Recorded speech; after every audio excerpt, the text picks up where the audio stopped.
Hello, BodyCandy babes. It's Allie, and it's time for another edition of The Tea. Thank you for hanging out with me. The tea drops in your inbox every single Thursday, and I just try to pick like a cool topic that's piercing related. Sometimes it's like piercing and tattoos kind of mixed, the modification world, if you will. I'm not allowed to give out medical advice, and I'm not medically trained, so I always try to remind you of that. But I can give you information that has been researched and given to us by other medical professionals that is factual information and backed up in several sources. So today is definitely a video like that. We're gonna talk about medical stuff, but these are recommendations. I will say this again throughout this video. If you think you have something wrong with your piercing, you should absolutely talk to your piercer or go to a doctor. You know your body. If you're in pain or you're uncomfortable, that has nothing, like no matter what you Google about how something looks, if you don't feel good about it, if it doesn't feel right, go have it looked at. The worst that you're gonna have happen is somebody tell you that you don't have a problem and that it's normal. And with most health issues in general, but especially piercing and tattoo related ones, the sooner you take care of it, the better. So the longer you wait for it to go on, you potentially are going to cause more serious issues. So you just take care of it. It's not that hard. Ask questions, be nice about it. And I'm sure that there are lots of people in your community that are willing to help.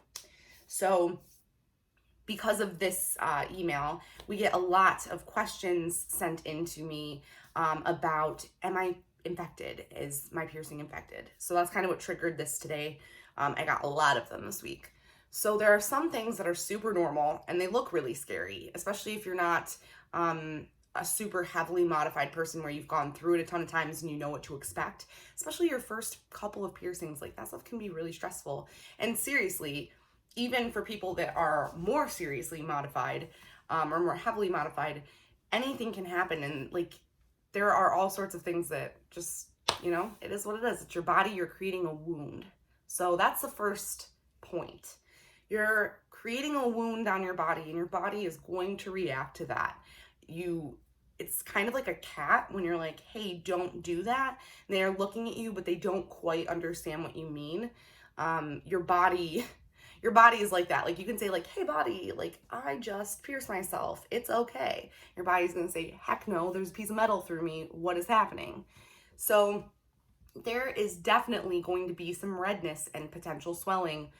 The redness is potential, I guess, too, because some people really don't have an issue with it, but for the first 48 hours especially, that stuff's very normal. But what you want to pay attention to is if you're red and tender and swollen, does it get worse than that? So the swelling is normal, but you know, if in a day or two you're noticing that the red area is getting larger or your swelling's not really showing any signs of going down, that's when I would maybe talk to somebody. Sometimes you're going to be irritated. You're definitely going to have like a little bit of redness, but there shouldn't be a lot of discomfort associated with that if you don't have an infection. The next thing that I know really scares a lot of people is discharge. And of course that's the scariest word. That's even scary to say out loud. And anything coming out of your body that doesn't seem normal is really frightening. With piercings and stuff like that, and in fact tattoos too, that like clear liquid that kind of it oozes out a little bit, that's lymph fluid. So that's your body saying, hey, you have a puncture. I'm sending this in to see what's going on. So that's perfectly normal. That thin, like it's almost like a serum. I know that's really gross to say it that way, but that's definitely what it reminds me of. When you need to be worried about it is when it's more of a discharge. So yellowish, straw colored, like green, anything like that, go talk to somebody. Even if it's just that you're having a reaction to your jewelry, you know, some people have sensitivities to jewelry that they would have no idea. So say you were pierced with an 18 karat gold belly ring. Maybe you're allergic to one of the alloys in that metal. You can have an expensive piece of jewelry and still have that happen. And as soon as you replace, oftentimes, if you are sensitive to something, as soon as you replace it with something that you're not sensitive to, it is a huge, your body is like, whoa, thank you. You did the right thing for me. So your body is definitely going to react and let you know what's going on. Any kind of tenderness isn't great. Again, keep in mind, like, tenderness is going to be normal because you have a new piercing. But I'm talking like you touch it and it's hot and it hurts. That's not good. Like, pain, that's bad. Or maybe not something that's great. So don't forget that you can always talk to your doctor, but piercers, I know shops are starting to open back up.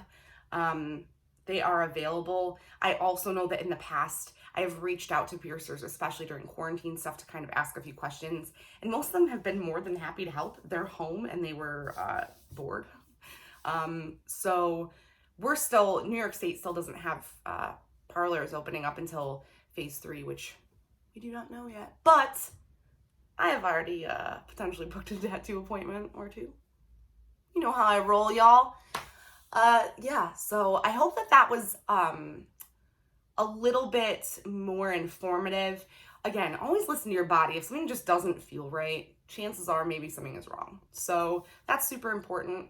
I always appreciate the emails asking me, but I do, again, want to remind you that I'm not medically trained, so I always feel really bad when I get those emails because I have to respond and say, hey, go talk to somebody else.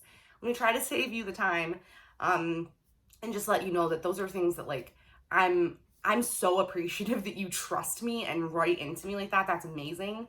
But I really would rather you get, like, somebody looking at you in real life and taking care of you the way that you probably need it. So keep that in mind. Yeah, follow us on all of our social media. We're on Instagram, Twitter, and TikTok at BodyCandy. We're also on youtube.com/BodyCandyBodyJewelry, Pinterest.com/BodyCandy, and of course, Facebook.com/BodyCandy. Did I say Facebook or YouTube? They're all /BodyCandyBodyJewelry. It's okay. We're working it out. Have an awesome week. I will be on Facebook Live tomorrow. If you missed it last week, I got some new fun things, and it's way cooler. Live got even cooler than just hanging out with me. So you can look at jewelry really up close, and it's super awesome. Make sure you come hang out. 1 o'clock Eastern Standard Time every Friday. There's also a year giveaway, year subscription to one of our monthly clubs for the giveaway for that. So that's super, super cool. If you haven't signed up for our monthly clubs yet, check those out too. They're available on BodyCandy.com. And there's a little picture on our homepage you can click on. You can see all the clubs we have. And sign up for more than one. Sign up for one and swap around. Do what you got to do. Have fun with it. Create matching sets. Enjoy yourself. All right. I love you guys. I'll see you hopefully tomorrow for Facebook Live, but if not, for the tea next week.